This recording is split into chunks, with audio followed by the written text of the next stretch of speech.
First, open Google AI Studio and sign in with your Google account. To use function calling, start by understanding what you want Gemini to do beyond simply generating text. Function calling allows an AI application to request that a specific function be executed when the user asks for an action that your application supports. For example, you could create a function that checks weather information, searches a database, calculates a value, or retrieves information from another service. Start by creating your Gemini prompt and clearly explain the assistant's role. Next, define the functions your application can provide.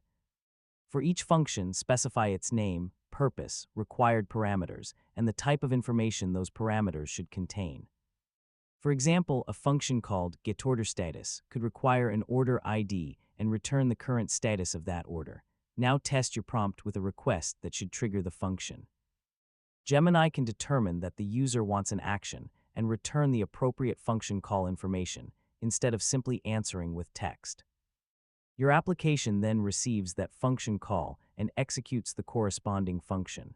After the function finishes, your application sends the result back to Gemini. Gemini can then use that result